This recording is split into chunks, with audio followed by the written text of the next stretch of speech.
Right now, you probably feel this deep, almost physical shame when you look at what I call the graveyard of hobbies. That corner of your life where dreams went to collect dust. You might be scrolling through social media seeing other people with their one big thing, their clear career path, their focused expertise, and you're thinking, why can't I just be like that? You've probably called yourself undisciplined, unfocused, maybe even lazy. You've heard the voices from parents, teachers, career advisors telling you to just pick something and stick with it. And the worst part? You've started to believe them. You've internalized this idea that your curiosity is actually chaos, that your broad interests are a character flaw rather than a feature. But here's what nobody told you. That anxiety you feel, that fear, that you're somehow broken because you can't just pick a lane and stay there forever, isn't revealing a deficit in your character. It's actually a symptom of something psychologists have identified and studied for decades. There's a name for what you have, and once you understand it, everything about your life starts to make sense. You're not failing at being normal, you're succeeding at being something different, something the world desperately needs, but doesn't quite know how to value yet. There's this concept in psychology called multipotentiality, and once you understand it, everything clicks into place. The term was popularized by psychologist and career counselor Emily Wapnick, but the phenomenon has been studied under various names for decades. Renaissance personality, scanner personality, polymath syndrome. What it describes is a specific cognitive profile. People whose brains are wired to pursue multiple interests and careers simultaneously or sequentially throughout their lives, rather than focusing on a single specialty. This isn't some trendy self-help label. It's a legitimate psychological trait that shows up consistently across cultures and time periods. While most people get told to find their passion singular and stick to one thing, your brain is literally operating on a different algorithm. You're not lacking commitment or discipline. You're designed for synthesis, integration, and cross-domain thinking rather than narrow specialization. Your nervous system is built to seek novelty, extract patterns, and then move on to the next learning environment. Where a specialist brain rewards them for going deeper and deeper into one domain, your brain rewards you for making connections across multiple domains. This isn't better or worse, it's just different architecture. And yeah, society has plenty of names for people like you, and most of them aren't compliments. Flaky, can't commit, doesn't follow through, dabbler, unfocused. They'll throw around jack of all trades, master of none, like it's a devastating diagnosis of your character. But here's what they conveniently leave out. What they either don't know or choose to ignore. The full saying is, jack of all trades, master of none, but oftentimes better than a master of one. That second part, it changes everything. It transforms the phrase from an insult into a statement of adaptive advantage. The original proverb wasn't a criticism. It was an acknowledgement that broad competence often outperforms narrow expertise in complex, unpredictable environments. Your multipotentiality isn't a bug in your programming. It's a feature that's been systematically misunderstood by a culture that's been obsessed with specialization for the past century. The world lied to you about success. Here's the trap they set for you. For the past 100 years, we've been told success looks like digging one hole, really, really deep. Pick accounting, pick law, pick one programming language, and become the expert. Go to school for 4 years, get a degree in one specific thing, then spend the next 40 years doing that one thing until you retire. This is what psychologists and learning researchers call the kind environment. Model environments that are stable, predictable, and reward repetitive practice. Think golf, think chess, think classical music performance. In these domains, the rules stay the same forever. Feedback is immediate and accurate. And if you practice the same motion or strategy 10,000 times, you will genuinely improve in a linear, measurable way.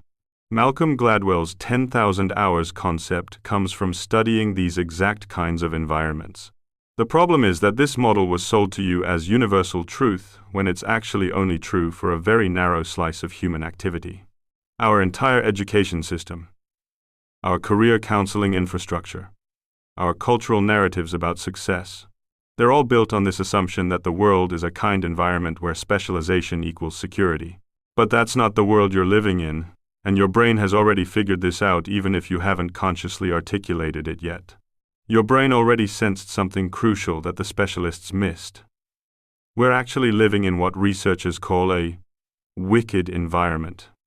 Now, wicked environments are characterized by rules that change constantly, feedback that's delayed or misleading, and patterns that don't repeat reliably.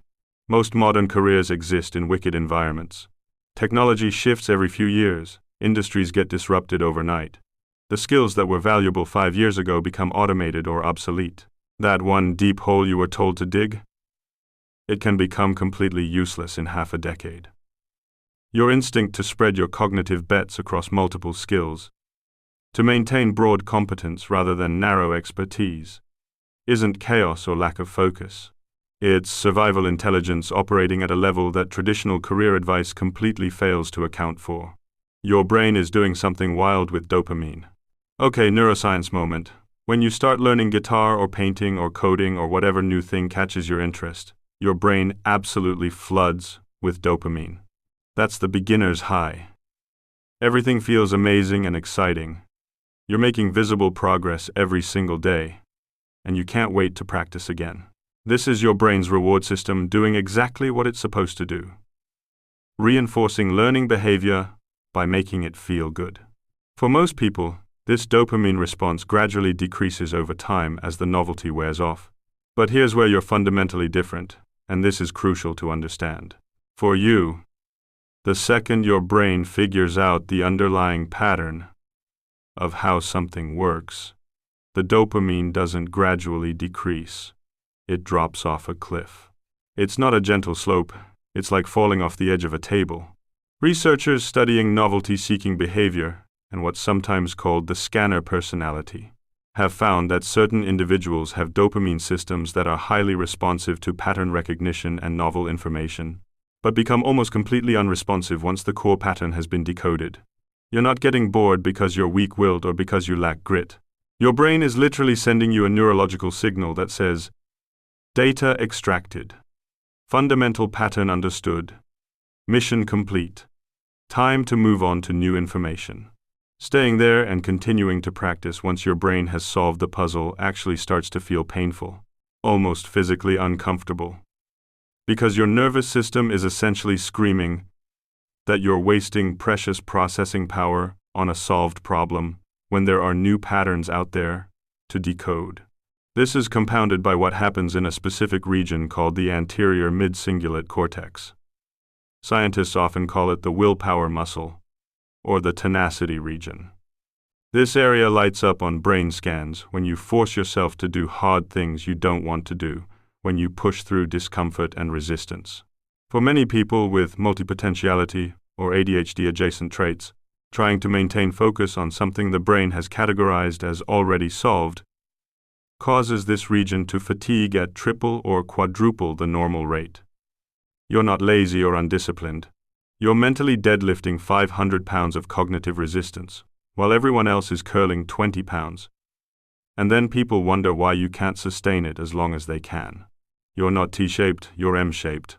Career experts and business consultants love talking about being T-shaped.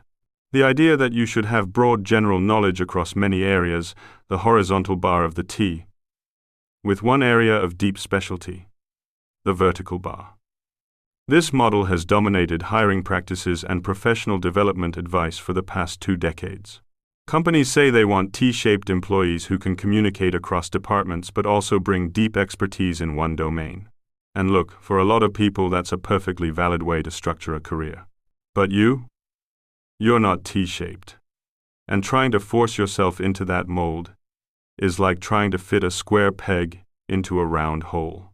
You're M-shaped, multiple pillars of deep knowledge, connected by bridges of curiosity and integrative thinking. Instead of one spike of expertise, you have 2, 3, maybe 4 areas where you've gone genuinely deep. And the horizontal connectors between them aren't just shallow general knowledge. They're active bridges, where you're constantly moving insights back and forth. This is where your actual superpower lives, and it operates through a cognitive mechanism that psychologists call far transfer. Most people, including most specialists, primarily use what's called near transfer. They solve new problems by applying solutions from similar problems they've encountered before within the same domain. A software engineer solves a new coding problem using patterns from previous coding problems. A lawyer applies precedents from similar cases. This works, and it's valuable, but it's fundamentally incremental. You, on the other hand, use far transfer. You grab concepts, frameworks, and patterns from completely unrelated domains and smash them together in ways that no pure specialist could ever imagine, because they simply don't have access to those other conceptual toolkits. Real example to make this concrete. There's a web developer I know who spent 5 years keeping bees and running a small farm before transitioning into tech. On paper, beekeeping and farming have absolutely nothing to do with writing code or building applications. But that agricultural background means they understand organic growth systems, seasonal cycles, feedback loops in natural ecosystems, and emergent behavior in complex adaptive systems at an intuitive level that someone who went straight from computer science degree to coding job simply cannot match. When they're designing database architecture or building scalable systems, they're not just applying computer science principles, they're drawing on deep pattern recognition from watching how colonies organize themselves, how soil ecosystems maintain balance, how you cultivate growth over time rather than forcing it. They're not just writing code, they're cultivating digital ecosystems using frameworks that don't exist in any programming textbook. Your weird, seemingly random background isn't a liability or a sign that you couldn't figure out what you wanted to do. It's your unfair advantage, your unique value proposition that nobody else can replicate. The winning strategy, serial mastery. Now here's the trap that catches most multipotential people, and it's probably caught you already. If you try to build all your pillars at the same time, if you attempt to pursue music and coding and language learning and fitness and business all simultaneously with equal intensity, you will burn out hard and fast. Your energy isn't infinite. Your attention is a finite resource. And trying to split it equally across 5 or 6 major domains means you never go deep enough in any single one to extract the real value. You end up skimming the surface of everything, which is exactly what the critics accuse you of. And it feels terrible because you know you're capable of more. The polymaths who actually make this work, who build remarkable careers and lives out of their multipotentiality, practice something called serial mastery. This is the secret that nobody tells you. You don't have to do everything at once. In fact, you shouldn't. Think of your life in seasons, in chapters, in focused arcs of time where you give 1 or 2 domains your full attention. Maybe your 20s are for obsessing over music and design. You're playing in bands. You're learning digital art. You're going deep into creative expression and building that entire pillar from foundation to peak. Then your 30s? Maybe you pivot hard into programming and building technical skills. Because you need to pay bills. Because the market is there. Because that's what the season calls for. And here's what's crucial to understand. You didn't quit music. You didn't abandon art. You completed that construction phase. Those skills, that knowledge, that entire way of seeing the world doesn't disappear from your brain just because you're not actively practicing every day. The neural pathways remain, the pattern recognition stays active. And perhaps most importantly, everything you learned in that music and design phase fundamentally shapes how you approach programming in ways that make you completely different from someone who only studied computer science. Those seasons don't erase each other, they compound, they stack. They build on each other in ways that aren't immediately obvious, but become incredibly powerful over time. Eventually, maybe in your 40s or 50s, all those different seasons merge into something completely unique that only you can build. Maybe it's a video game that combines your musical knowledge with your programming skills, your understanding of visual design. Or maybe it's a consulting practice that nobody else could create because nobody else has your exact combination of depth across multiple domains. Serial mastery respects your multipotentiality while also respecting the reality of human attention and energy. It lets you go deep without forcing you to go narrow forever. You're building evolutionary redundancy. Biology lesson that's about to change how you see your entire life. Elephants almost never get cancer. These massive animals with trillions more cells than humans and lifespans of 60 to 70 years should be getting cancer constantly based on pure statistical probability. More cells means more chances for mutations. Longer life means more time for things to go wrong. But they don't. And scientists were baffled by this for decades, until they discovered the answer. Elephants have multiple backup copies of cancer-fighting genes, specifically extra copies of the TP53 gene that detects and destroys damaged cells. If one copy fails or mutates, another one activates and takes over. That's redundancy. And in evolutionary biology, redundancy isn't waste or inefficiency. It's one of the most powerful survival strategies that exists in nature. Systems with built-in backups with multiple pathways to accomplish critical functions are anti-fragile. They don't just survive disruption, they're specifically designed to handle it. And this is your secret weapon, whether you've realized it or not. If you're only a software engineer, just a software engineer with nothing else, and AI or automation suddenly makes your specific job obsolete, you're in serious trouble. You have one pillar, and if that pillar cracks, your entire structure collapses. You're fragile. But if you're a software engineer who also knows electrical work from that semester you spent as an apprentice, who can fix HVAC systems because you got curious about mechanical engineering, who speaks 3 languages from all those abandoned Duolingo streaks and conversation exchange meetups, and who has teaching experience from that year you tutored on the side, you're virtually bulletproof. If the software market crashes, you pivot to teaching. If teaching dries up, you do electrical contract work. If that slows down, you use your language skills to do translation or international consulting. Every single one of those abandoned hobbies, every skill you picked up and then quit, is actually a backup system, a redundant pathway, an insurance policy against an unpredictable future. You haven't been wasting time dabbling in random things. You've been building what organizational theorists and risk management experts call strategic adaptability. You've been creating optionality, which is one of the most valuable things you can have in an uncertain world. While specialists are optimizing for efficiency in stable environments, you've been optimizing for resilience in chaotic ones. And here's the thing about redundancy that makes it even more powerful. These backup systems don't just sit there dormant until you need them. They're constantly informing and enriching each other, creating what complexity scientists call requisite variety. The principle that a system needs internal diversity to handle external complexity. Your brain processes reality in 4K. One more thing. A lot of multipotential people have what's called a high-resolution nervous system. While others are processing basic information, you're picking up micro-expressions, tonal shifts, pattern connections that most people completely miss. Your brain is processing terabytes while theirs handle megabytes. This connects to what neuroscientists call System 2 thinking, deep, analytical processing.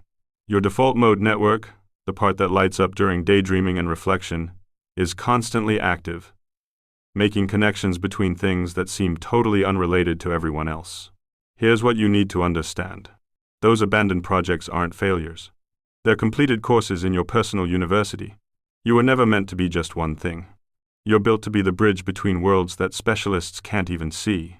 Your ability to pivot isn't a bug in your system, it's literally your operating system. While the world keeps producing specialists, what we actually need are people who can see and connect the whole picture. So, stop apologizing for your graveyard of hobbies. Start seeing them as your portfolio of completed research. Let yourself be interested in everything because that's exactly what makes you irreplaceable. If this clicked something in your brain, drop a brain emoji in the comments. Let's find the rest of the multipotentials. And if you want more videos breaking down the psychology behind how your brain actually works, hit subscribe. Let's figure this out together.